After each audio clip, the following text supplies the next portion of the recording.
In this video, I'm going to be ranking all 40 of the brand new Lost Caverns of Ixalan commanders. And I'm going to be ranking it in a handy dandy tier list because the internet loves tier lists. This isn't a power ranking scale, but rather a personal hype list. So over at S is going to be the commanders that I'm actually going to be putting in my paper collection or looking very seriously to do so. Over at A are going to be commanders that I'm very excited to play with, probably going to be showcasing them on Commander Clash or on streams. B are commanders that I do like, but don't like as much as the S or A's, so I might get around to showcasing them in a stream or a video or even a budget commander article, but they're just kind of a lower priority for me. And then at C, unless I change my opinion on these commanders, I'm probably not going to get around to building around them, but I won't rule it out. And then finally at D, these are cards that I'm just not interested in having as my commander, possibly as a 99, but not as the commander. So there are 40 brand new commanders from the set, and I'm going to start in alphabetical order and try to go through them as quickly and concisely as possible. First, we've got Abuelo Ancestral Echo. This is a 3-mana Azorius legendary creature spirit. It's a 2/2 with Flying Ward 2, and it has an activated ability of 1 white and blue, so 3 mana total. Exile another targeted creature or artifact you control. Return it to the battlefield under its owner's control at the beginning of the next end step. So this is basically a blink commander for creatures and artifacts. I like it, but I don't think it's good enough for me to actually brew around. Basically, if you're looking for an Azorius spirit that blinks very efficiently, we simply just have a better option with Brago King Eternal. This has been the standby for blink archetypes for many years now. Brago is just the GOAT, the king of blink style in Azorius. And if you want to be blinking stuff very efficiently, Brago just does it way better than Abuelo. Now, the one thing I do like about Abuelo, other than the fact that you can activate the blink at instant speed, whereas Brago is a combat trigger, so you can only do it at a specific time, the nice thing about Abuelo is that if you do have a Brago deck, your deck might be a little bit too strong for like low to mid power tables, and instead of taking apart the entire deck, you can actually just swap Brago out for Abuelo if you're playing a more low power game. That is, if you're focusing on creatures and artifacts. Brago does have synergies with all type of permanents, including enchantments and planeswalkers, which Abuelo does not. However, if you are focusing on creatures or artifacts, and most blink decks do focus on creatures, Abuelo can be a nice little like standby commander for a Brago deck, where if you want to play low power, then you can switch in Abuelo and still enjoy the deck without having to just pub stomp the rest of the table at a lower power table. So we're gonna put Abuelo at D. I don't expect myself to play him anytime soon. But then we move on to a very sweet commander. This is Aclazot's Deepest Betrayal. So Aclazot's is one of the new gods from Ixalan. It comes in a cycle, a monocolor cycle, so there's 5 total. Each of them are a creature on the front side, and they transform when they die into a land, and then those lands can transform back to the creature side if you fulfill certain requirements. So Aclazot's Deepest Betrayal is a 5-mana black legendary creature back god. It's a 4/4 with flying and lifelink. Whenever it attacks, each opponent discards a card. For each opponent who can't, you draw a card. Whenever an opponent discards a land card, create a 1/1 black back creature token with flying, and when it dies, return it to the battlefield tapped and transformed under its owner's control. And then the back side is a land, says a Temple of the Dead. It taps for 1 black mana, and then you can pay 3 mana, 2 and a black, and tap it to transform Temple of the Dead. Activate only if a player has 1 or fewer cards in hand, and only as a sorcery. So Aclazot's on the front side is just a very good like mono black discard commander. Whenever it's attacking, you're going to be making your opponents each discard a card, so it can yield basically 3 cards, net you 3 card advantage each attack. And then it triggers all like, you know, your discard synergies very well too. It even comes with its own discard synergies, where if your opponent can't discard a card, you get to draw a card. And if they discard a land, you get to make bat tokens. So you have, you know, chump blockers or skull clamp fodder, for example, when you're attacking into your opponents and making them sad. So this card is just really good. It gains you some life, it does some damage, and then it has built-in resiliency to removal. Like if it dies, it doesn't go back to the command zone, it becomes a land, and you can use the land to generate mana, but you can also just use that land to transform it back into Aclazotz, and it's pretty easy to transform it back. It just says if a player has one or fewer cards in hand, that could be your opponent's, but that can also be yourself too. So it's pretty easy to flip it back when you need it, and that just means that you're going to have access to your commander pretty often, pretty reliably, and that's just a really good bonus to have in the command zone. Now, in terms of what you're going to be doing with this deck, you're going to be drawing cards off your opponent's discarding with stuff like Death's Grimoire, or you can deal extra damage to them with Megrim, or you could do a whole bunch of sweet things like ramping and making out tokens with Waste Not. So Aclazotz definitely has a lot of support in Commander.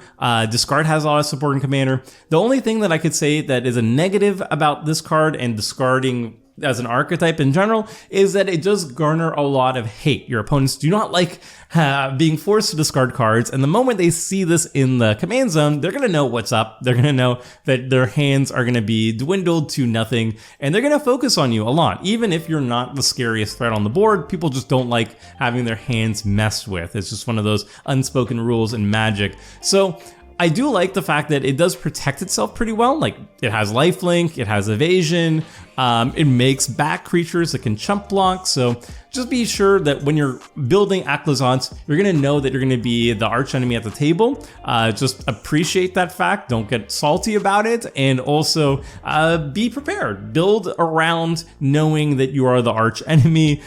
Make sure that you have fogs or your pillow fort cards or stuff that makes it more difficult for people to actually attack you. Now, Aclazotz I like quite a bit, so I'm going to put him at B. I really like the design. I think he's a fantastic mono black discard commander. My personal favorite discard commander out of all of them. Like, I like him much more than Tegrid or Tiny Bones, and he's not a wheel commander, so I can't really compare him to Necasaur and stuff. But in terms of like the discard commanders, Nath of the Gilt Leaf and whatnot, I think he's my personal favorite. The only thing is that I don't really like discard as an archetype.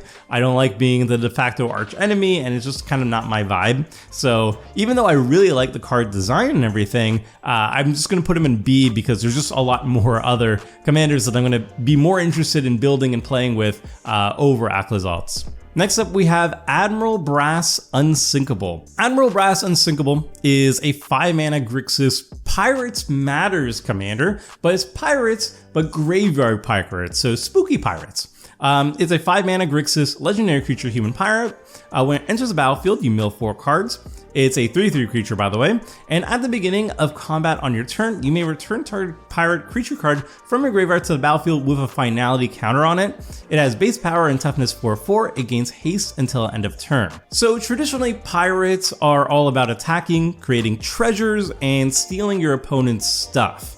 And this version of Pirates, just in Lost Caverns of Ixalan, when we return to it, now has a sort of graveyard sub-theme where you want to mill your pirates, put them into the graveyard, and then reanimate them for value. Admiral Brass being one of the best ways of doing so. And so this plays more of like a graveyard reanimate-y, pirate-y, attacky style deck. You don't have to go all in on the graveyard. This is just extra card advantage and just extra value from the graveyard too. You can run stuff to just incidentally mill yourself, or you could just wait until your pirates die and then play Admiral Brass and start getting them back slowly but surely.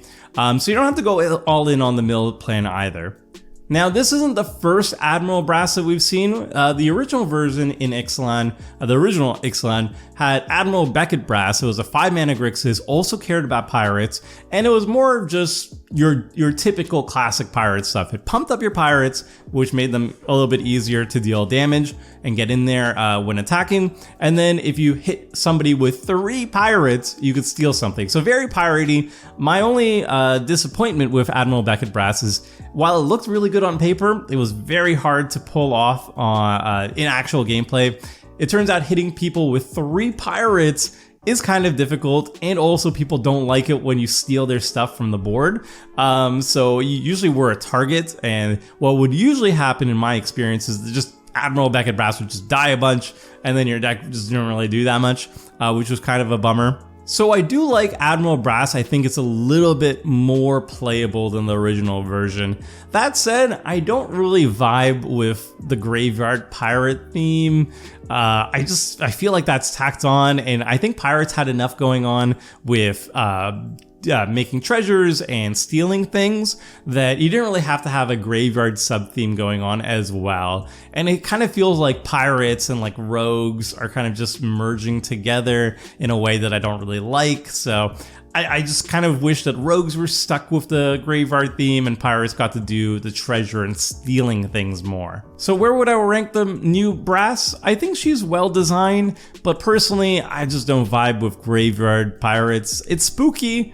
So if you're like Pirates of the Caribbean and if you like the idea of spooky undead pirates, then she works great. For me though, it just doesn't vibe with me, so I'm gonna put her in C. Next we've got Akal Pakal, First Among Equals. This is a 3-mana blue legendary creature human advisor. It's a 1/5, so it can chump block for days. And at the beginning of each player's end step, if an artifact enters the battlefield under your control this turn, look at the top 2 cards of your library. Put one of them into your hand and the other into your graveyard.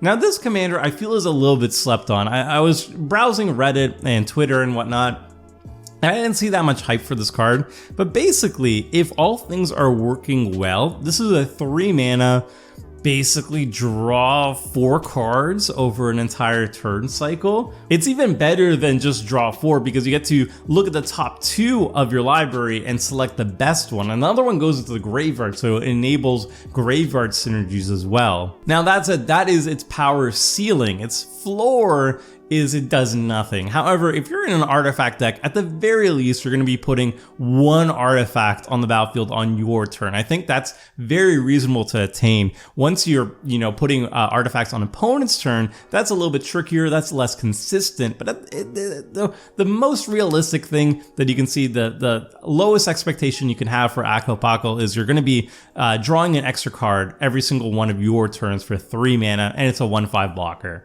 So I think this commander is actually really sweet in an artifact deck, especially one that can consistently produce artifacts on your opponent's turns. Either something like a Smothering Tithe, for example, if you are in white, and this is in the 99. If you have a Smothering Tithe on the battlefield or any way of generating artifacts very efficiently, clues, treasures, what have you, maps on your opponent's turns, if you have a lot of those, a critical mass of those, Akal Pakal is going to be absolutely fantastic. The main downside though is this is mono blue. So when I mentioned Smothering Tithe, you cannot run Smothering Tithe in an Akal Pakal deck. So that's going to be the main hindrance here. And that's the one thing that I'm less keen about. I'm very excited to brew around this, but I think Akal Pakal actually could just be way better in the 99 of a bunch of artifact themed decks. For example, like Lonus is going to love this commander. If you have any ways of flashing in creatures very consistently, any deck with Smothering Tithe is going to love it too. Any ways to generate treasures or clues or whatever on your opponent's turn very consistently are going to love Akal Pakal. So while I really like this commander, I'm going to be trying it out at some point as the commander. I think this is going to be just a 99 card more often than not, but I am curious to see if Mono Blue can pull it off with this in the command zone. Next we have a Signpost Uncommon. This is a legendary that basically tells you what green and black is trying to do in a limited environment. So if you're drafting, you see this commander in your draft booster, and you know that Golgari is all about descending and growing your stuff based on descending. I'm not going to really focus on it because I don't think this is a good commander or anything. It's mostly there for draft. I don't know why it's legendary in the first place, honestly. But basically, it's a 3-mana 3/3 that becomes a 7/7 if you have 8 permanents in your graveyard and it has trample and can't be blocked. Actually, you know what? That's kind of good. You know what? That's a lot of value for a 3-drop. I'm someone who loves Skullbriar, so I'm a little bit of a hypocrite here, where that's a 1/1 that has to grow for a very long time. So maybe this card's actually kind of good. It's just not very interesting to me. How about that? It actually looks fairly reasonable as a commander now that I think about it. If you have like a sort of self-mill deck that can easily get to descend 8, then you're paying 3 mana for a 7/7 trample, can't be blocked by more than one creature. That's not too bad for like a Voltron strategy. Okay, you know what? I talked myself into it. I'm gonna put this in a tentative C. Maybe I will build around it. It's very unlikely, but you know what? Maybe. Next we have Amalia Benavides Aguar. Oh my goodness. Sorry, anybody who speaks Spanish. This is 2 mana, white black. Legendary creature vampire scout. It's a 2/2.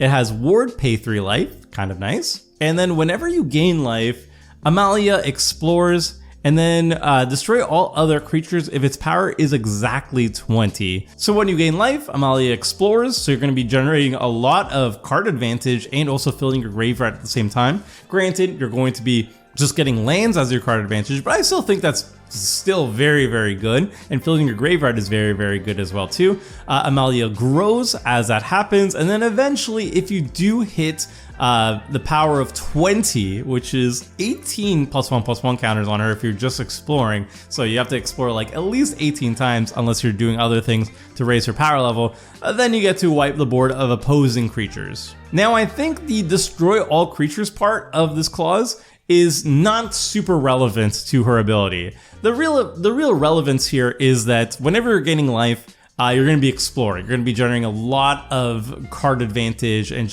it's going to be a value engine. And the fact that she grows a little bit over time is just a nice little bonus. So with that said, I think this card is actually pretty darn sweet, and I could see it being a low-key kind of powerful commander too. It works so well with Soul Sisters. Anything that says like whenever something very common happens, you get to gain 1 life. Those things are going to be just fantastic with Amalia, because not only are you going to be gaining life, you're going to be growing your commander and also making sure you never miss a land drop, and also filling your graveyard full of stuff to reanimate later and fuel graveyard synergies and all that good stuff.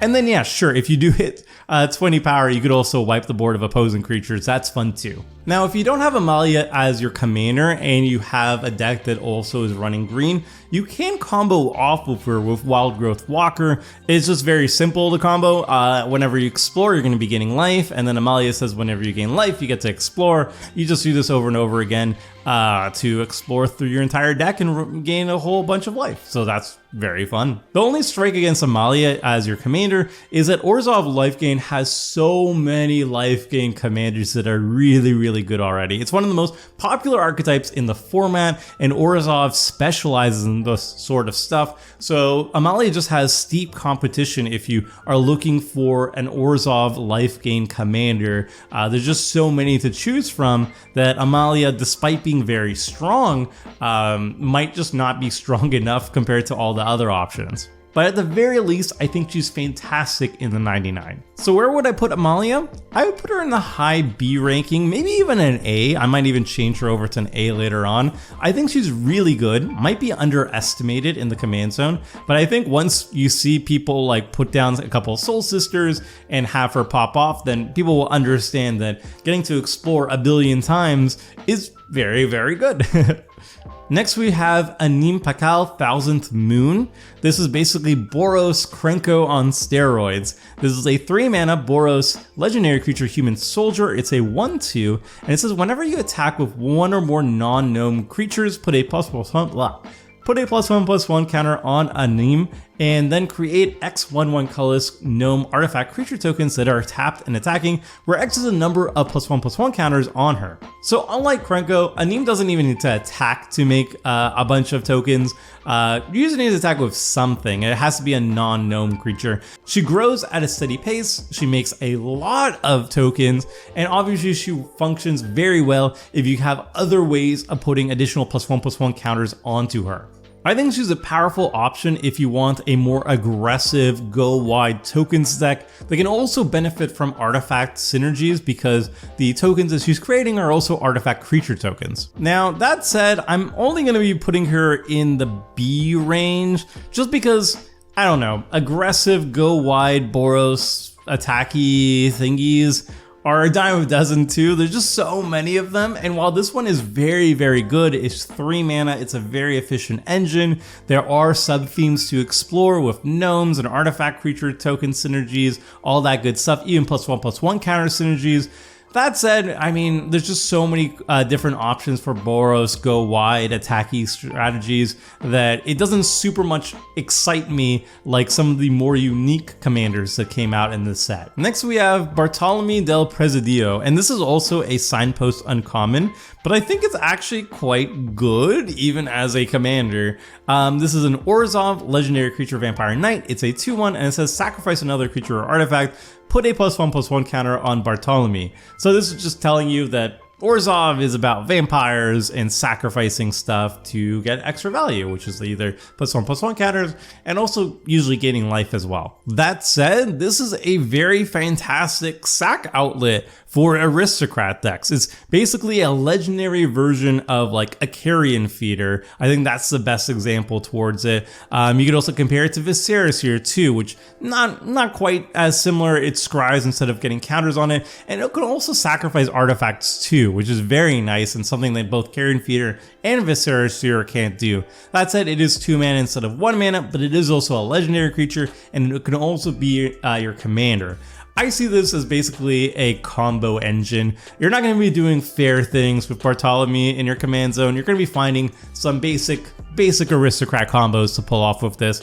But if you're interested in basic aristocrat combos, it's very nice in the command zone because then you have one of your combo pieces in the command zone. That said, does he bring anything very new and interesting to Orzhov Aristocrats? No, he does exactly what Orzhov Aristocrats has been doing for decades at this point. So if you are interested in Orzhov Aristocrats, he's not a bad option in the command zone. At the very least though, I think he is a slam dunk in the 99 of any Orzhov Aristocrat decks because he does exactly what you need for a sack outlet. He's a mana-free, instant speed, repeatable sack outlet for all your combo needs. So where would I put Bartolome in the command zone? I'd rank him at C. I don't really want to build him as my commander, but he is, I think, a staple in the 99 of basically any Orzhov Aristocrats deck. He's just so good. Next up is Breach's Eager Pillager. This is a 3-mana red legendary creature goblin pirate. It's a 3/3 with first strike, and it says whenever a pirate you control attacks, choose one that hasn't been chosen this turn. You can either create a treasure token, target creature can't block this turn, or exile the top card of your library, you may play it this turn. Now I think Breaches is a fantastic inclusion in the 99 of any pirate deck. Just being able to generate a treasure token every single combat is already good enough, but if you're attacking with like 3 or more, then you can make sure something can't block, so it acts as pseudo evasion, and then also acts as card advantage too. Like, these are all great things. The only downside is if it's in the command zone, then you're restricted to just red for your pirate deck, and pirates don't have that much card pool to work with, so you really want to have access to at least 2 colors when you're going for pirates. Ideally 3, going all Grixis to get all the pirate options. Being just mono red is going to be really tough to fill out a full pirate deck. So while I think the card is amazing in the 99, I don't think it's very good in the command zone. So we're going to put Breaches in the D tier just as a commander. I think he's fantastic in the 99 of a bunch of pirate decks, just not as the commander. Next up is Caverns Sunborn. This is a 4-mana Boros commander. It's a legendary creature human soldier. It's a 4/4, and it says whenever it attacks, you may tap 2 untapped artifacts and or creatures you control. If you do, discover 3. Discover is a new mechanic in Lost Caverns of Ixalan. It's basically super cascade. It says exile cards from the top of your library until you exile a non-land card with mana value 3 or less. Cast it without paying its mana cost or put it into your hand, then put the rest on the bottom in a random order. So basically it's just cascade, but whatever you hit, you don't have to actually cast. So if you have something that you don't want to cast, like a counter spell or like a combat trick or whatever, you can just put it into your hand instead of, wasting the spell. So this is also a signpost uncommon, but I'm noticing a pattern here that these signpost uncommons actually kind of look kind of sweet in Commander, which actually surprised me because when I was covering Wilds of Eldraine, that was not the case. What I like here about Caverns is that you can tap things that don't care whether or not they're tapped. Like tapping down creatures kind of sucks because that means you can't use them as blockers or attackers.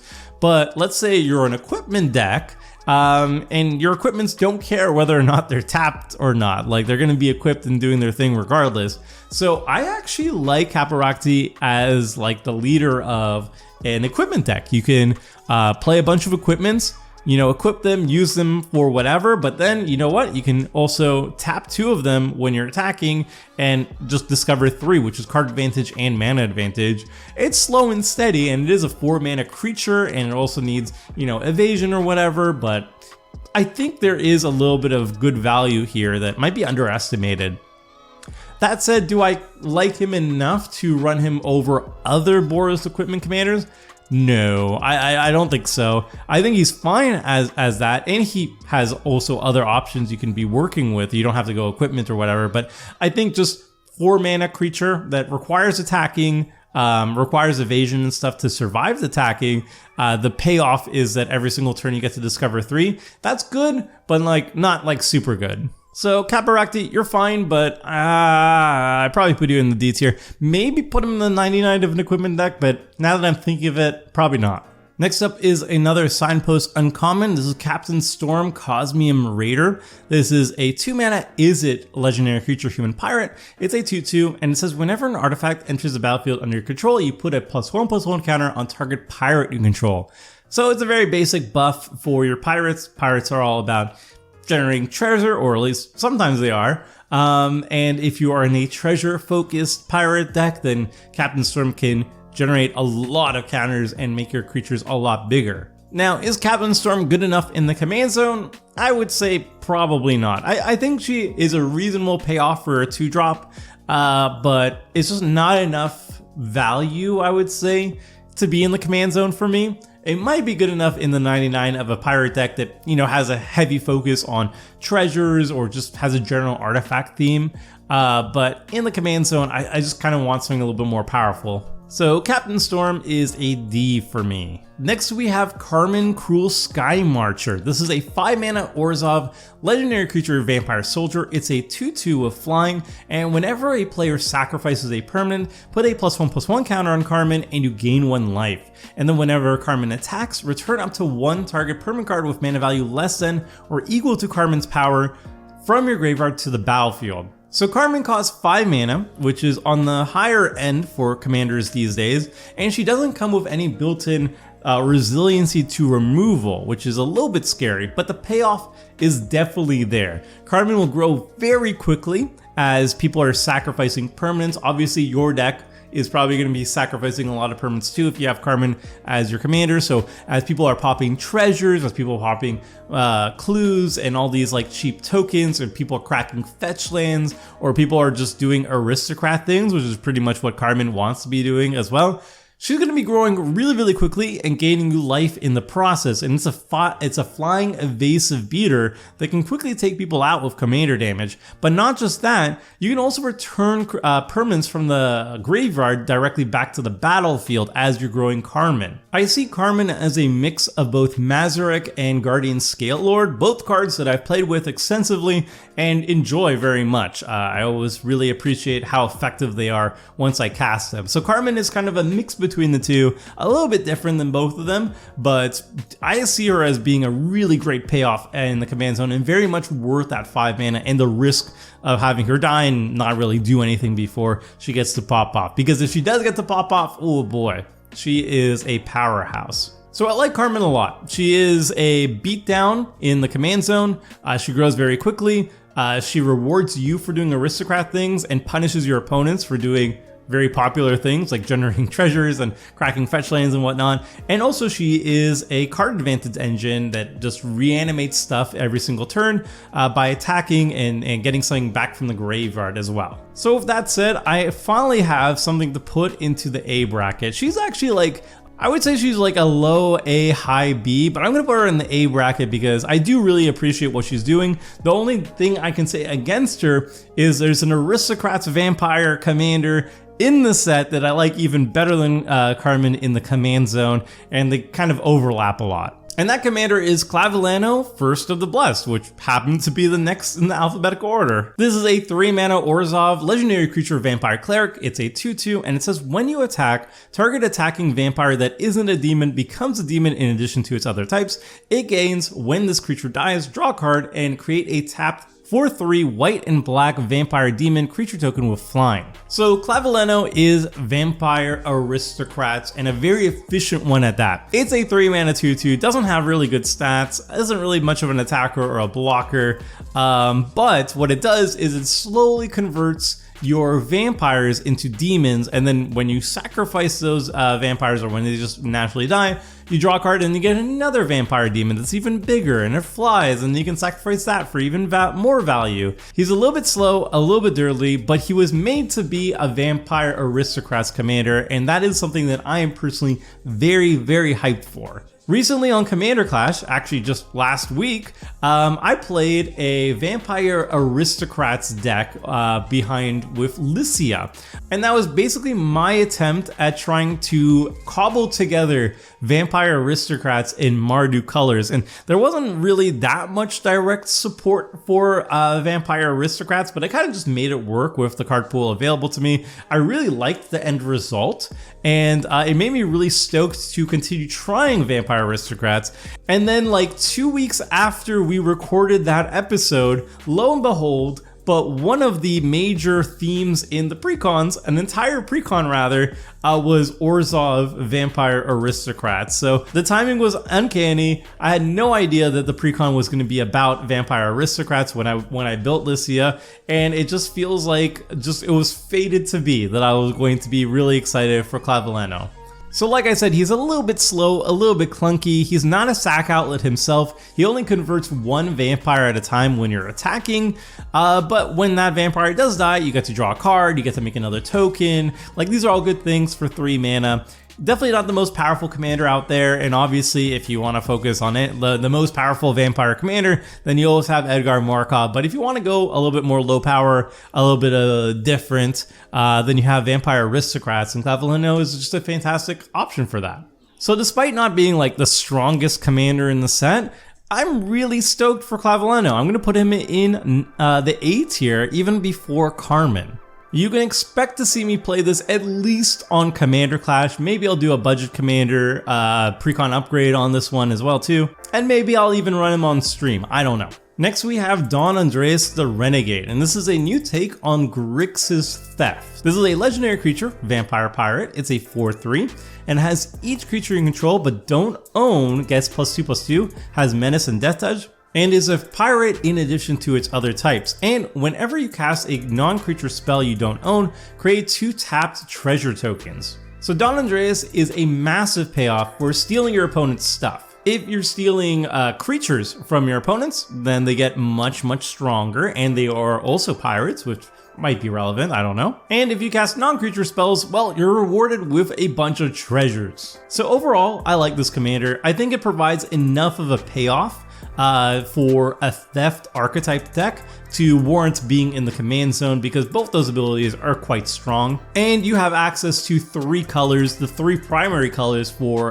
the theft archetype. There's obviously a lot of other theft style commanders in the Grixis colors, but each of them have their own strengths and weaknesses. For example, Evelyn is really good at stealing opposing cards from opponents, but you do have to run a lot of vampires to make it work. Or you could be mono black with Gaunty and blink him a bunch of times to steal a bunch of stuff, but then you don't have access to red and blue. Whereas Don Andreas can run all those cards and also run stuff like Prosper. If you're casting a bunch of stuff from exile from your opponent's library, then you can make any additional treasures with Prosper and all that good stuff. So I think Don Andreas is kind of fun. It's not super strong or anything. The theft archetype is never like super broken or anything too.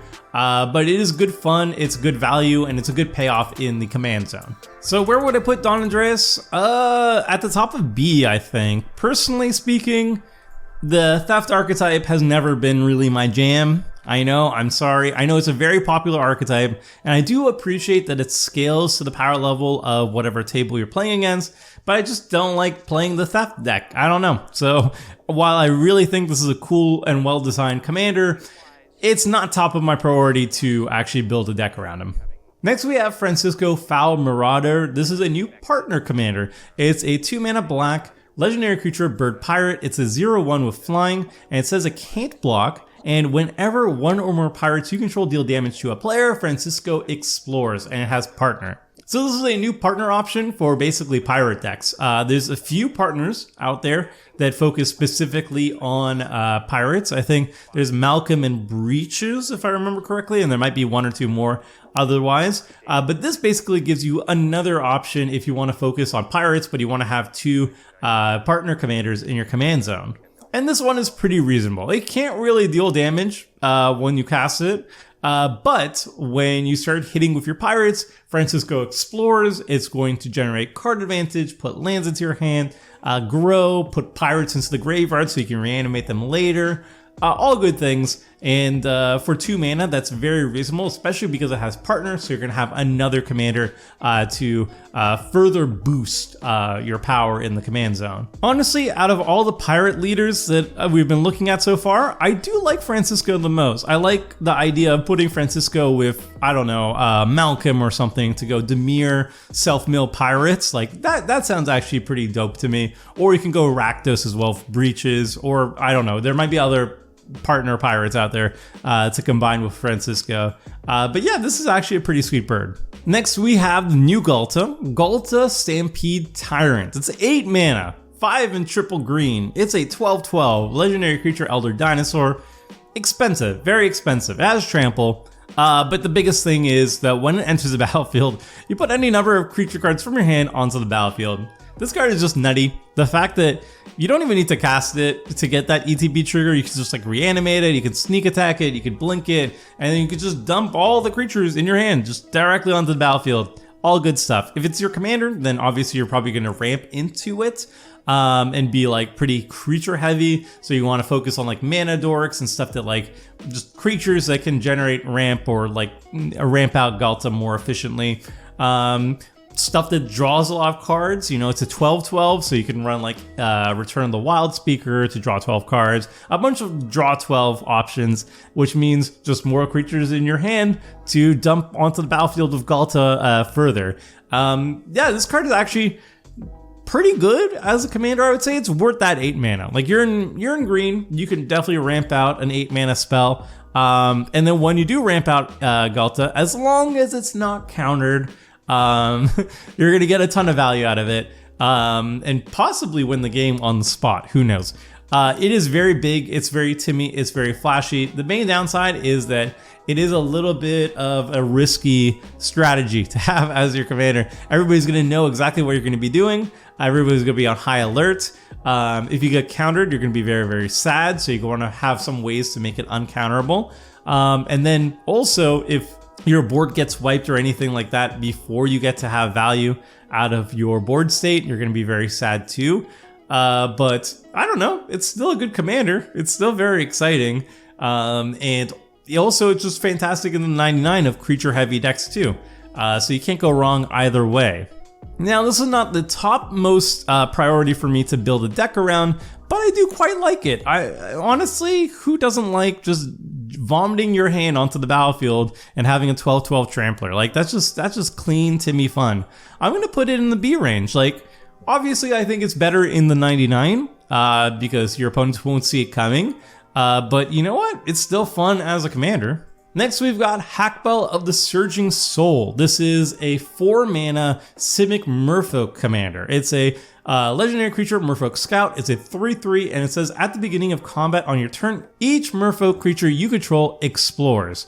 And then whenever Hackbell attacks, you may put a land from your hand onto the battlefield. If you don't, you draw a card. So the main draw of this card is going to be the first triggered ability. Each Merfolk creature you control explores. That's going to be a lot of exploring. Merfolk can go wide pretty easily. There's some efficient token generators for Merfolk. So if you have like 5 or more Merfolk and they're all exploring every single turn, that's a lot of value. That's a lot of +1/+1 counters. That's a lot of lands in your hand. And that's hopefully a lot of graveyard stuff that you can reanimate or synergize with later. And then as a cherry on top, if you do attack with it, you get to either draw a card or ramp a little bit extra with all that exploring you've been doing. So all good things here. Is it the strongest like Simic Merfolk leader? No, I think Kumena from the last set is even stronger than that. It has a lot of tap and untap shenanigans. I wrote a budget commander on it and it was one of the stronger ones at the time that I wrote about.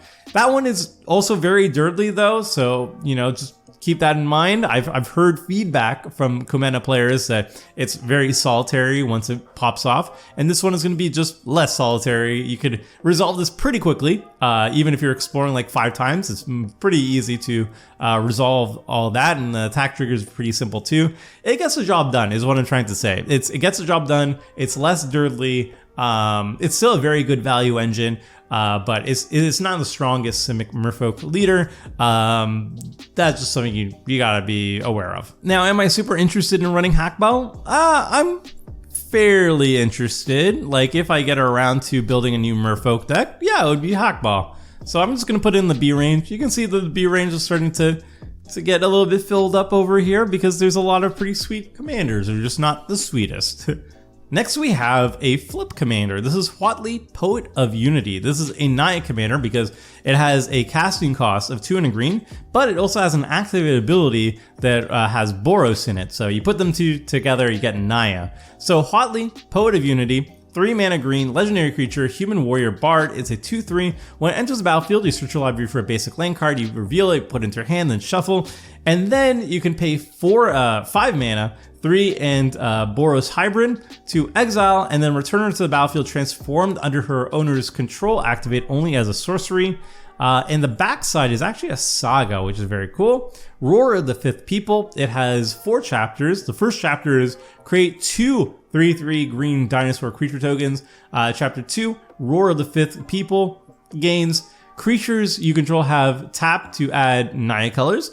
Chapter 3, you get to search your library for a dinosaur card and put it into your hand. And then chapter 4, finally, dinosaurs you control gain double strike and trample until end of turn. So this is just really nice for a dinosaur deck. The front side, make sure that you're going to be hitting land drops, and that's kind of important in any deck, but especially so for a dinosaur deck because your dinosaurs are very expensive.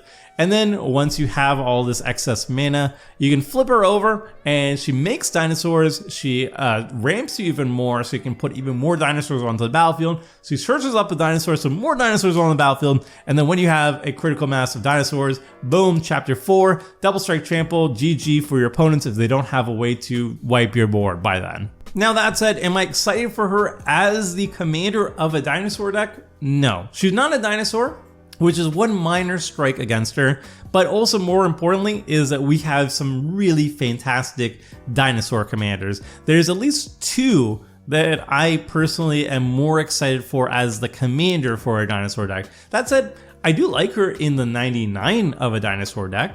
I wish her front side was a little bit more exciting for dinosaurs because the backside isn't like a creature or anything, but it does a lot of serious work. It's just, I don't know.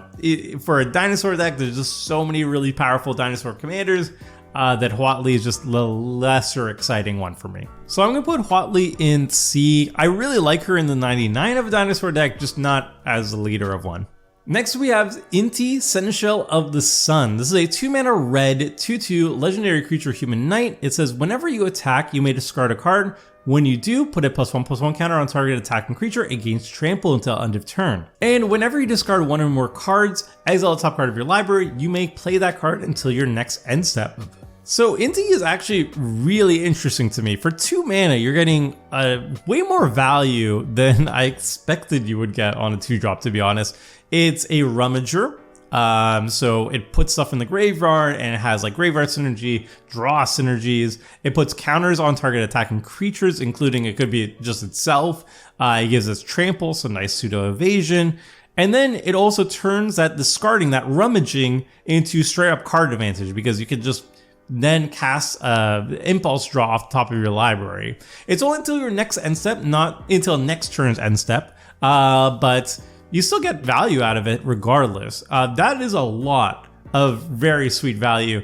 in a 2-drop. I'm thinking like running like Bag of Holding with this. I'm thinking about like the Impulse Matters type of cards. Like obviously if this was in the 99 of Prosper, it could be quite interesting too. There's a lot of things you can do with it, and even as a commander, I think this is actually very reasonable. A 2-drop, a guaranteed 2-drop every single game. It can start attacking. It can basically start attacking as a 3/3 with trample, and it just slowly grows. And it doesn't have to like Voltron kill anybody or anything, but it's constantly rummaging for you. It's constantly impulse drawing for you. Like there's a lot you can build around, and the fact that it's 2 mana means it's very consistent, very reliable, and you can recast it a couple times. So to my own surprise, I actually really like this commander, and I'm very interested to see what it would look like in the command zone. I think it's already really good in the 99, but I think it has potential as being like this cool, low to the ground, discardy, impulsy, mono red commander too. So I'm gonna throw it into A. Next we've got Itzquinth, Firstborn of Gishath, and this is the Gruul signpost uncommon bit that's basically telling you that Gruul in limited is dinosaurs. So it's a legendary creature dinosaur. It's a 2/3 with haste, and when it enters the battlefield, you may pay 2 mana. When you do, target dinosaur you control deals damage equal to its power to another target creature. So this is basically a Flame Tongue Kavu, if you want it to be, that also has haste, which is very, very sweet. Is it a good commander? Absolutely not. Like, again, dinosaurs have so many really good commander options available to it, but is it a fine 99? I think it's actually fine as a 99. It's not the best dinosaur in the 99, but it definitely is fine. It's removal on a stick. That's cool. All right, for cuteness alone, I would maybe put it in C, but no, realistically, it's a D. You're not going to put this as your leader of a dinosaur deck. Maybe for the cuteness alone you would do it, but like, yeah, we're gonna put it in D. D for dinosaur. There you go. Next we've got Kellen Daring Traveler. So this is a Wilds of Eldraine character that takes the Omen path over to Ixalan, and that's why it's the only card over here that has the Eldraine adventure mechanic attached to it, which is kind of cool. So the adventure side is Journey On. It's for 1 green mana, sorcery adventure. You create X map tokens where X is 1 plus a number of opponents who control an artifact. Whoa, that's actually very good. And then the creature side is Kellen Daring Traveler. It's 2 mana white creature, legendary creature, human fairy scout. It's a 2/3, and whenever it attacks, reveal the top card of your library. If it's a creature card with mana value 3 or less, put it into your hand. Otherwise, you may put it into your graveyard. So this is actually a lot of value that I'm a little bit surprised about. So the adventure side is very good in Commander, especially in artifact heavy metas or just like treasure heavy metas, like anything that has artifacts on the battlefield, non-green decks, let's say that, where like you can make up to 5 maps for 1 green mana. That seems nutty. Like you're guaranteed to make 1. But even if you make like 2, that's already worth it for 1 mana. If you make more than that, that's just fantastic. And then the maps kind of help with Kellen's creature side. You can kind of explore, and if you hit a land, then sweet, you draw a land. But if you don't hit a land, if you hit a creature that's mana value 3 or less, you can leave it on top so that Kellen can draw it instead, which is really cool little cross synergy between the 2 cards, or 2 aspects of the cards. Yeah, that's pretty solid. The only downside is Kellen is a 2/3, and in Commander, that might be a little bit difficult to actually get in there and get the attack trigger going. But you do explore, so you can grow Kellen with +1/+1 counters, which is nice. Yeah, card is gas. It's really fun. Now, I'm not quite sure what I want to be doing with Kellen, because I kind of want to build like an explore deck around him now. But I don't know how much support there is in Selesnya color. I know Explorer is like pretty heavy in green, but I thought it was kind of like Simic-y. So we'll see. I'm tentatively very excited to brew around Kellen now. I think like an Explore deck would be really, really fun, just because the Journey On part is so good. Something to keep my eye on. It's a high B right now. I'm going to see how much Explore shenanigans we're missing out by not being in blue. Next we've got Kutzil Malamet Exemplar. This is a 3 mana Selesnya legendary creature cat warrior. It's a 3/3, And also, it's a signpost uncommon, kind of. Not really, though. So this is a legendary creature, Cat Warrior. Your opponents can't cast spells during your turn. Whenever one or more creatures you control, each with power greater than its base power, deals combat damage to a player, draw a card. So I say it's kind of a signpost uncommon because apparently this like having higher than your base power being a benefit was a core mechanic in Limited for Selesnya, but very late in the game, they realized that the wording was very clunky, which it is, and like kind of a little bit confusing for players. So they actually just changed that identity of Selesnya very late in design and changed it to something else. I don't even know what it is. So it's not even a signpost uncommon anymore. They left this card and another card referencing the base power stuff. So now it's the signpost uncommon that's a misleading signpost. But the card itself is actually quite strong. Saying that your opponents can't mess with your stuff on your own turn means you're safe from counter magic, you're safe from in-spot removal, you're safe from the fog meta. If you're afraid of the fog meta, then this is a primary way of dealing with it. So yeah, all really good things. And then on top of that, it draws you an insane amount of cards. If you have any deck that's go wide with like any sort of little anthem effect, then you're going to be drawing a ton of cards. And that's insane value for a 3-drop. So overall, I think Kutzil is one of the stronger cards that we've analyzed so far. I think it's really powerful in the 99 in a bunch of decks, and it's also a worthwhile option in the command zone too. It's a 3-drop that basically acts as a Toski for certain decks that are go wide and just randomly run a bunch of anthems, and it adds extra layers of protection for your entire turn. Now, I'm not quite sure if I want to put her in A or B because she's kind of like generic in terms of like, she's not doing anything super special that really excites me. But she's very powerful, and like, you know, drawing cards in the command zone is always really, really fun. And having access to the fog meta, destruction on the frog meta is pretty enticing too. So I don't know. Nah, I'm gonna put her in the high B range. You know what? Like if I keep getting defeated by the fog meta, then I'll shift her over to A. But she's definitely on my radar. Let's say that. All right. Next up, we have Malcolm, Alluring Scoundrel. This is a 2-mana blue 2/1 legendary creature Siren Pirate. It has flash and flying, and whenever it deals combat damage to a player, put a chorus counter on it, draw a card, then discard a card. Then if there are 4 or more chorus counters on Malcolm, you may cast a discarded card without paying its mana cost. So this is just like one of the best looters we've ever seen, right? It has flash, it has flying, it deals damage very efficiently, it loots very efficiently.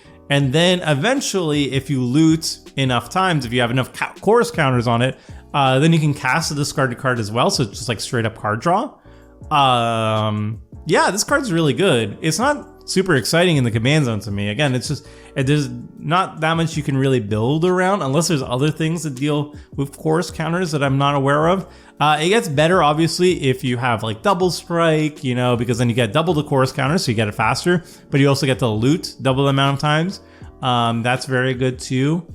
Yeah, this is just a really good card. I think in the 99, also it's a fine commander. It just, personally, it's not very exciting for me. It's not, I don't get inspired to build a deck around this. It's just good value. It's good value. So I'm gonna put Malcolm in the C range. Power-wise, I think it's one of the more powerful commanders that we're looking at. It's 2 mana, flash flyer, loots very efficiently. Like, there's nothing wrong about the card. It's just, I don't know. I'm not personally inspired to build an entire deck around it, even though it's a powerful card and a very efficient one. Next, we have another signpost uncommon, this one for Simic. This is Nikanzil, Current Conductor. It's a 2-mana Simic, legendary creature Merfolk Scout. It's a 2/3, and this one cares about exploring. So whenever a creature you control explores a land card, you may put a land card from your hand onto the battlefield tapped. And whenever a creature you control explores a non-land card, put a +1/+1 counter on Nikanzil. So basically, you're exploring, you're ramping, you're putting +1/+1 counters on stuff, all good. Is this actually playable in the command zone? I think so. Like, I don't know what other Explore commanders there are. In Selesnya we have Kellen, and I was really excited for that one. But I think just explore is more of a simic mechanic, so you probably want to have access to blue to explore properly. I could be wrong. I hope I'm wrong because Kellen looks pretty sweet. This one is just kind of like, yeah, if you're to explore, you might as well have a commander that cares about exploring. It's not like super exciting or anything. Obviously, it's sign and post on common. It's not supposed to be super exciting, but like, yeah, I know it's playable. It's actually playable. We're gonna put Nikonzel in the C range. I actually do want to build an Explorer deck, but just I hope there's a more exciting commander for it. All right, next we have the remaining 4 gods in Ixalan, the god cycle. The back god, the mono black back god, was its own thing, but the rest of them are all Osier something. So we're gonna start with the red one. Osier Axonil, Deepest Might. This is a mono red one. It's a 4 mana legendary creature god. It's a 4/4 trampler. If a red source you control would deal an amount of non-combat damage less than Osier powers to an opponent, that source deals damage equal to its power instead. And when it dies, it returns transformed to the battlefield, tapped and transformed under its owner's control. It turns into the land Temple of Power. You can tap for red, and you can pay 3 mana to a red and tap it, transform it back to the creature sign. Activate only if red sources you control dealt 4 or more non-combat damage this turn, and only as a sorcery. So this is a pretty fantastic like mono red burn commander. It turns all your like lava darts or 1 damage pingers into at least 4 damage because Osier has 4 power. So you're adding like a lightning bolt onto your lava dart, which is really good value. Obviously, if you run stuff that can boost Osier's power, then things get nutty very, very quickly. Something like Blazing Shoal, for example, is going to be fantastic with Osier because if you pump up Osier, you like discard or exile like the highest mana value card, like a Blaster's Act, for example, from your hand. You pump Osier with like for 9 extra power, and then suddenly all your burn spells are going to be dealing 13 damage. Yeah, that's going to be pretty silly. Now, Osier does have a lot of competition for mono red burn. It's a pretty popular archetype. There's like Torbrand, there's Torolf, there's I think Solfim as well. The nice thing that Osier has going for it over the other ones is that it is resilient to removal like all the other Ixalan gods. When it dies, it becomes a land, and then you can quite easily flip it over to become a creature again, thus getting around the command tax a little bit. I don't know if it's better than Solfim, for example, but it is a really good option, and it does combine very well with the other burn commanders too. So if you're running one, you're probably going to have the others in the 99 regardless. Now, how hyped am I for Osier? Not very, honestly. It's burn, it's very effective burn. It has a cool little twist basis on its power and everything. That's fine, but I just don't really like burn decks that much. Next we have Osier Kalsim, Deepest Growth. This is the mono green god. It's a 5 mana, 6/5 legendary creature god, trample, and when it deals combat damage to a player, you reveal that many cards from the top of your library. You may put a creature card and or a land card from among them onto the battlefield, put the rest on the bottom in a random order. When it dies, return it to the battlefield tapped and transformed under its owner's control, and the back sign taps for 1 green, and then you could pay 3 mana to green and tap it, transform it back to the god side, activate only if you control 10 or more permanents and only as a sorcery. Again, very easy to flip it back. Now this card is just the value engine. If you're in a creature heavy deck, you just smack with Osier. It's a 6/5 trampler, so it's pretty easy to smack, deal that combat damage, and then flip creatures and lands onto the battlefield, which is just insane value for a combat trigger. And then when it dies, you can just flip it back pretty easily as well. The card's really good. I'm not super inspired to have it in the command zone though. Like there's not that much you can do to build around it, I think, or at least that's what I see of it. It's a great card in the 99 though. Like if you're in a creature focused deck, if you're a deck that runs tons of creature synergies, what better than having a 5 mana 6/5 trampler that generates a ton of card advantage, ramps you, and it just returns itself back to the battlefield as a creature once it dies. Like that's just fantastic. So it's fine. I guess I'll be charitable. I'll also say it's a B. All these monocolor gods are all Bs to me, honestly. Spoiler alert. But like they're all great in the 99. Like fantastic in the 99 of a bunch of decks. Next, we have Ojir Pak Patik, Deepest Epoch.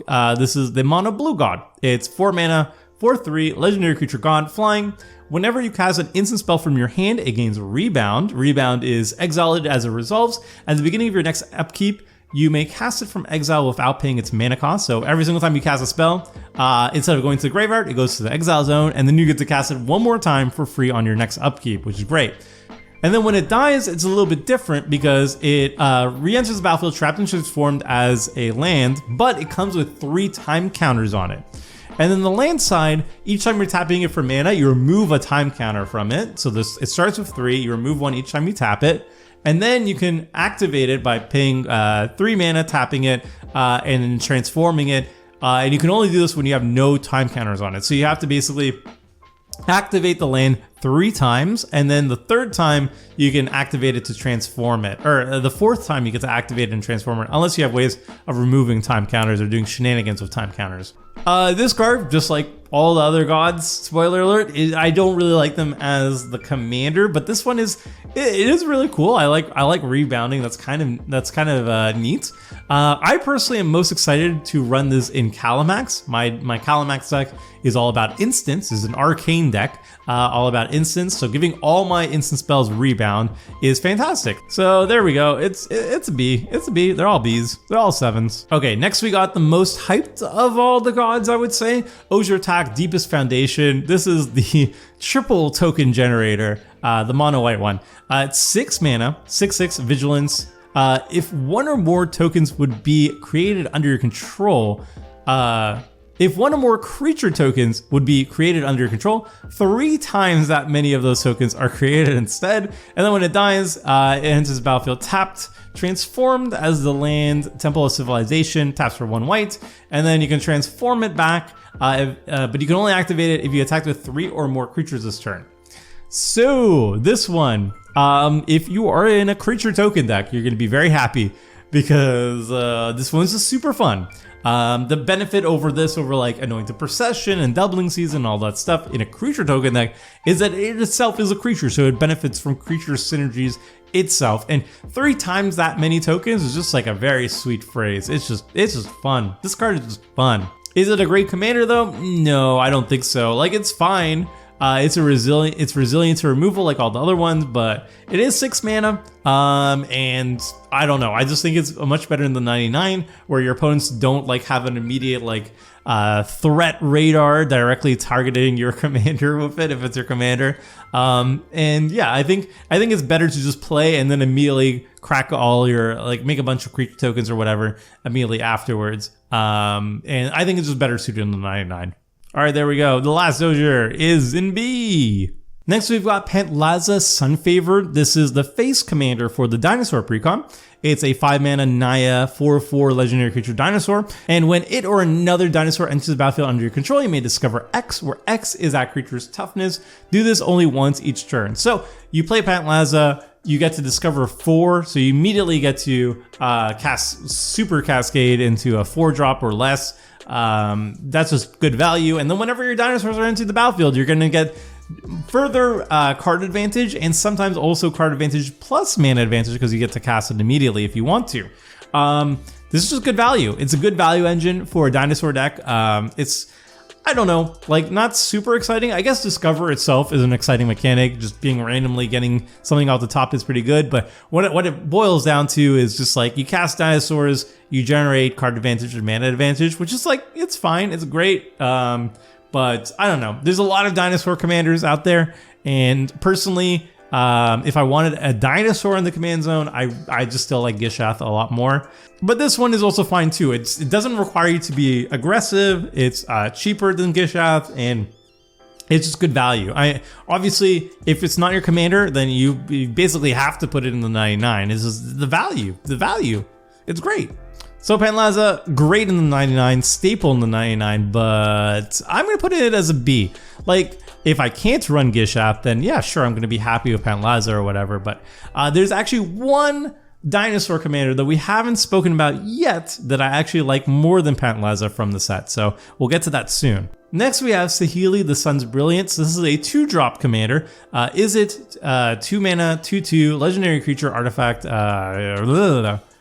legendary creature, human artificer. You can pay 2 mana, a red and a blue, and tap her.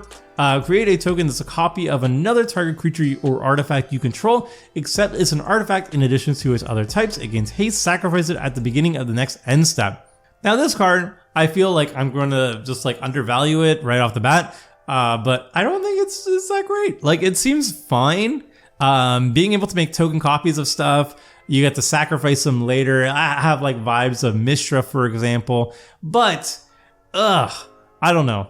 Like, I like the fact that she's just 2 mana. That makes me really excited. But then the downside is that you have to then pay 2 mana each time you're activating her, which I'm less excited about. So I don't know. I feel like you could do powerful things with Saheeli, but I'm just not that excited to do them. I don't know. I wish we didn't have to spend 2 mana to activate her ability. Am I being too greedy? I might be a little bit too greedy, but that's how I feel. I don't know. Maybe I like her just more in the 99 than the commander, but I feel like she does have a lot of potential in the command zone to do silly things. I just don't know what. So Saheeli, I'm actually gonna put her in the C range. I'm not a big fan. I don't know why. Let me know what you're gonna do with Saheeli. Convince me otherwise. Convince me that she's better than the C. I'm just gonna put her in a C. My hype level for her is kind of low, and I do own her Brutaclad deck, so maybe I put her in Brutaclad. I don't know. It's 2 mana to activate. It hurts. Next we have Sovereign Akanek Ahau. It's a 4 mana Selesnya. Pumping up your creatures matters. This was one of the 2 cards that didn't get cut from this clunkily worded mechanic. It's a 4 mana, 3/4 legendary creature, Cat Noble. It has Ward 2, and whenever it attacks for each creature you control with power greater than that creature's base power, put a number of +1/+1 counters on that creature equal to the difference. So let's say you have a bunch of 1/1s and they're 4/4s because of a bunch of anthem effects or whatever, and then you attack with the Sovereign, then suddenly you get to put 3 +1/+1 counters on all those 4/4s.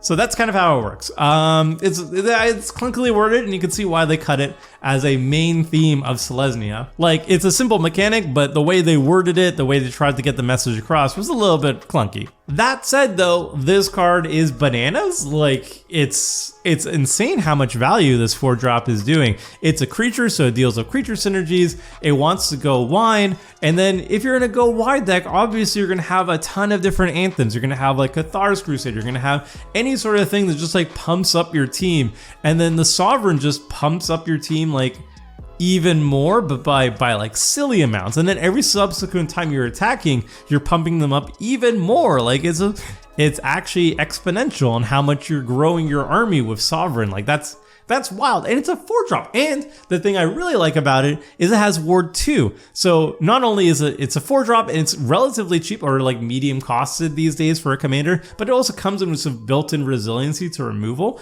That's really nice. This is a really good card. It's a very, very strong card.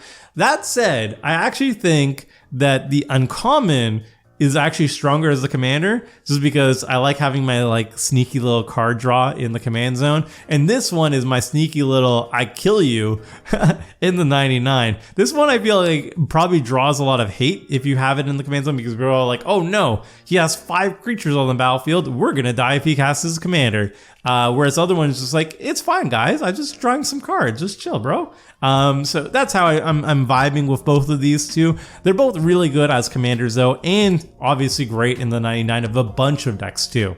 So with all that said, I'm gonna put it as B. Like, it's really good, it's really fun. I might be even more hyped to play it as than the uncommon.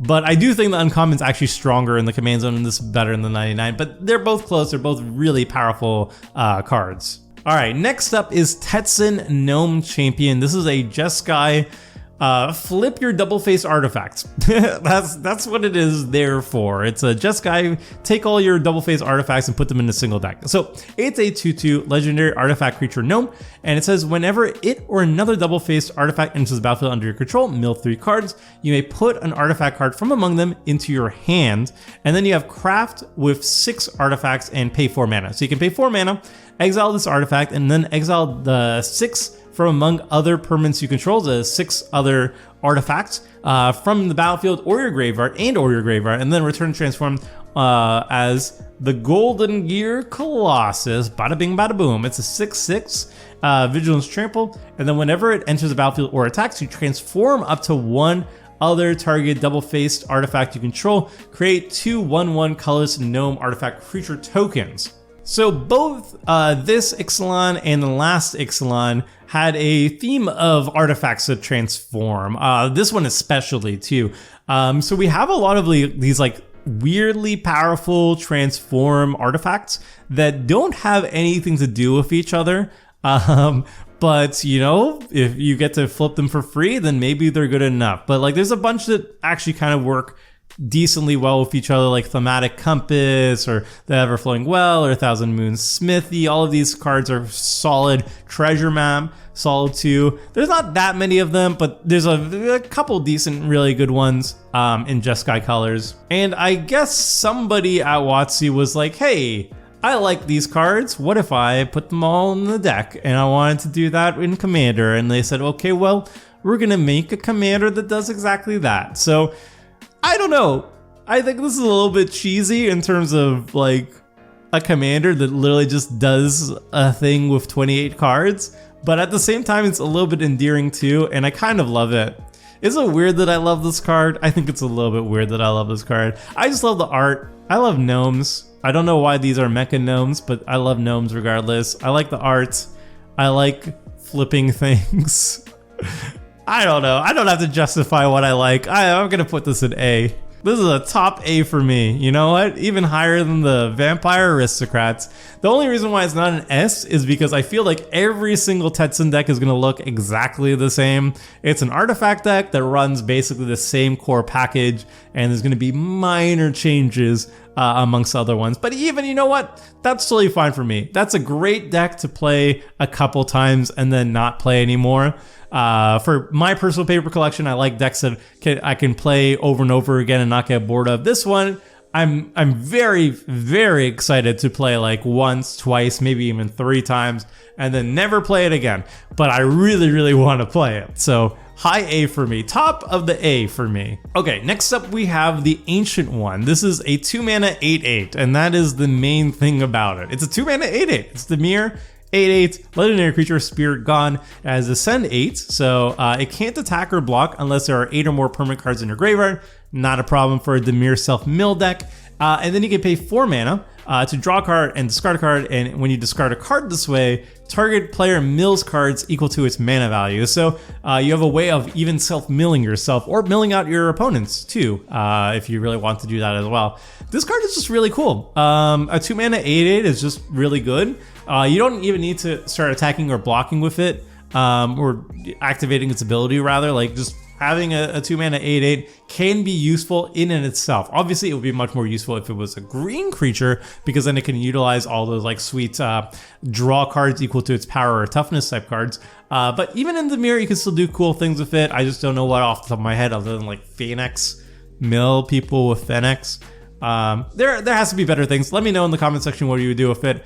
I'm sure there are cool things. Maybe you can sacrifice it to like drain out your opponents or some nonsense of that, or draw cards equal to its toughness. I think, yeah, Disciple of Bolas, stuff like that. I don't know. Card is really neat. I would like to build around it, please. I don't know. It looks cool. I want to play with it, so I'm going to put it in A. There you go. I don't need to justify myself. Next, we have the Myco Tyrant, which is Golgari, fungi, and saprolings, which is very cute. Legendary creature, Elder Fungus. It has power and toughness equal to the number of fungi and or saprolings you control. It has trample, and then at the beginning of your end step, you create X, a 1/1 black fungus creature tokens with this creature can't block, where X is the number of times you descend into this turn. So this is just self-mill. Self-mill.deck, and the payoff is you have a huge commander that can start one-shotting people with commander damage and makes a bunch of funguses, which is great. So it grows the Myco Tyrant. So it feeds into itself. It's great. Yeah, this is a fun little card. It's pretty straightforward in what you're going to be doing. You're just going wide and then also going tall and self-milling and all that good stuff. It's fun. Yeah. Personally, not super stoked about this one, but like, you know what? I'll just put it in B. It's a fine card. It does good. Alright, here's a signpost uncommon that I don't actually care for. This is Uchenbach, the Great Mistake. It's a 5-mana Dimir, legendary creature, Skeleton Horror. It's a 6/4 Vigilance Menace. Descend 8, you can pay 6 mana and return back to the battlefield from the graveyard with Finality counter on it. And you can only do this if you have 8 cards in your graveyard. It's a signpost uncommon to tell you that Dimir is all about descending and self-milling and all that good stuff. But in Commander, I don't know, a 5-mana Vigilance Menacer, this is 6/4, just ain't that interesting. It's very good in limited, especially because it can return itself back from the graveyard to the battlefield. But yeah, this is just not good in Commander. This is the only one that's like straight up no. So we're gonna put it in D for doo-doo. Alright, next we have a new Vito, Fanatic of Aklazotz. This is a 4-mana Orzhov, 4/4 legendary creature vampire demon, flying. And whenever you sacrifice another permanent, you gain 2 life. If it's the first time this ability has resolved this turn, if it's the second, each opponent loses 2 life. And if it's the third time, create a 4/3 white and black vampire demon creature token with flying. So this is basically Orzhov Omnath, kind of, for like an aristocratic deck. Keep in mind, you don't have to sacrifice creatures, it's any sort of permanent. So you can be sacrificing treasures, clues, maps, fetch lands, whatever, even creatures, to very easily drain your opponents for 2 mana and make a 4/3 vampire demon, which is good value. If you can do all 3 sacrifice trigger thingies in a single turn, you're popping off. You're having a great time. If you're only sacrificing 1 thing each turn, not that great. If you're sacrificing 2 things each turn, pretty solid. But 3 is really the magic number for this 4-drop. Otherwise, it's pretty good. I think it's more good in the 99 though. It's fine as a commander, but I'm more excited for it in the 99. I'm gonna put this one in the Orzhov Vampire Aristocrats deck, but unlike the other ones, which I put as an A, this one's a B. I'm gonna put it in the 99, obviously, but just as a commander, I think the other 2 are more exciting for me, and I'm definitely gonna be brewing around them. All right, here we go. This is actually my favorite dinosaur commander. It's like that in Gishap. This is Waita Trainer Prodigy. It's the Naya legendary human warrior that comes in the precon, but isn't the face commander. It's a human warrior. It's a 1/5. It has haste, and you can pay 3 mana, 2 and a green, tapper. Target creature you control fights another target creature, but it costs only 1 green mana, 2 less to activate if it targets 2 creatures you control. And if a creature you control being dealt damage causes a triggered ability of a permanent you control to trigger, that ability triggers an additional time. So my favorite mechanic with dinosaurs was Enrage. I really liked the Enrage mechanic from the original Ixalan, and they kind of brought it back with a couple of the dinosaurs in the new Ixalan one, but they dropped it as a returning mechanic. So basically, a bunch of dinosaurs have an Enrage trigger, and all of them say when you take damage, something beneficial happens. So you fight creatures, you put +1/+1 counters on all your creatures, you draw cards, you ramp, you gain life, you do a bunch of cool things. You make clones. Clones are fun. So all of them are really, really fun. There's not a whole bunch of them, and there's some unofficial ones that basically have a damage. They have Enrage, but they don't call it as such. And I really like that style of play for dinosaurs. Obviously, I was the minority because they didn't bring back the mechanic, but I really like it, and I really like Waita. So you can, for just 1 mana, you can just activate each other's Enrage triggers. You double the Enrage triggers. You use an Enrage Harmonicon with her second ability, and she also acts as removal in the command zone. You can have your big dinosaurs eat your opponent's littler creatures, which is also great. 3 mana, this is a ton of value, and she's a decent blocker by herself. She's a 1/5 blocker. She has haste too, so she can immediately activate her ability. I love her. She's great. This is fun. I really like her a lot. So Waita, you get to go to the top of A.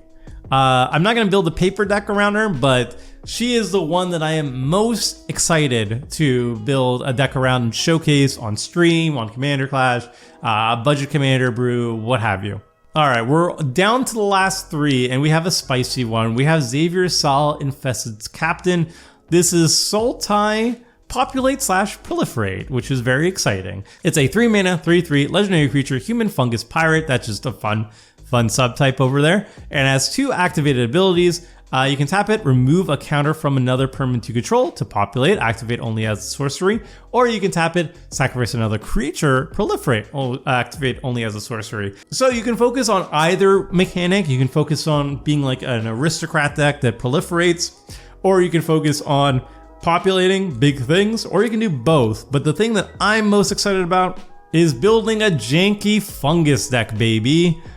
Funguses have existed since dawn of Magic the Gathering. We have a bunch of really bad ones, the Thalids from way back in the day, and a whole bunch of them basically have on upkeep, they put a spore counter, and then you can remove spore counters to make little saprolings, and then you can utilize the saprolings for stuff like that. So Xavier Sal works with all of that sort of stuff. You can add, you can proliferate to add spore counters. You can sacrifice the saprolings to populate or whatever. It's cute. It's not good. It's very not good, but it's cute and I like it. So Xavier Sal, I'm sure can be done in better ways, but I like him for the silly fungus deck. So I'm gonna put him top of the B. Top of the B's. Great. All right, now we get arguably the cutest commander out of the entire set. It's Zolotoyak, the Smiling Flood. It's a 6 mana legendary creature, Salamander Serpent. It's a 6/6. When it ETBs or attacks, put a flood counter on target land. That land is an island in addition to its other types for as long as it has a flood counter on it. At the beginning of your end step, untap each permanent you control with a counter on it. It's a cutie pie. You know what? It's a cutie pie. It's kind of like a stacks deck where you could deny your opponents utility lands or mana fixing by turning them into islands, but more realistically, you're going to be utilizing this to add counters to your own lands so you can untap them at the beginning of your end step to cast stuff maybe with flash, maybe go for a little bit of a cheeky flash thingy, or you could utilize Winter Orb effects to tap down everything, and then you can untap your own permanents with flood counters on them instead. So yeah, you go stacks, but you go stacks with a smile. Like, you go stacks, but your opponents can't really be upset at you because look at the little cute little guy. He's a cute little guy. So cute little salamander goes into B. Maybe I'll get around to it. It hasn't got the cutest smile though. And then last and arguably least is Zoyowa Lavatongue. This is the Rakdos Signpost Uncommon, and I'm being a little bit uncharitable to it maybe because I didn't read the card yet. It's a legendary creature, Goblin Warlock. It's a 2/2, it has Death Touch. At the beginning of your end step, if you descended this turn, each opponent may discard a card or sacrifice a permanent. It deals 3 damage to each opponent who didn't. Okay, never mind. It is the worst of the worst. No, I don't care about this too much. I guess it's a 2-drop that can deal 3 damage to each opponent every single turn, which isn't the worst. Like, if you just descending by like cracking a fetch or whatever, that's pretty easy. And then that sacrifice a permanent. You know what? It's actually not the worst. I take it back. I'm sorry, Zoyowa. You're a good goblin. You do a lot of damage. I still don't want to build around her, but I appreciate her. You know what? I appreciate her. Just because I appreciate her, I'm gonna put her in C. I was gonna put her in D, but then I was mean to her in the intro, so I'm gonna put her in C. And there you go. This is my tier list. Nothing ended up being in S this time around because I have like 14 decks, and I can't really afford to put that many new commanders in my backpack because my back will break. But if I do ever change my mind on some of these commanders, the A's are definitely going to be played on Budget Commander, on Commander Clash, on streams and whatnot. And maybe if I like them enough, I might bump one of them into an S ranking. And we'll also see about the B's. I might get to a couple of the B's eventually. The C's and D's, I'm feeling pretty confident that I won't. But let me give me your best pitch on why I should bump up some of these rankings or lower some of the rankings. Again, this is not a power ranking scale. You can yell at me in the comment section if you want about power rankings and whatnot. This is just a personal hype list. And let me know what your favorite commanders from this list are as well. Which commanders are you most excited about in Lost Caverns of Ixalan, and why are you excited about them? Let me know in the comment section below. I'd love to hear it, and I'd love to maybe see an aspect about these commanders that I missed in my own evaluation. All right, that's it for now. Until next time, friends. See ya!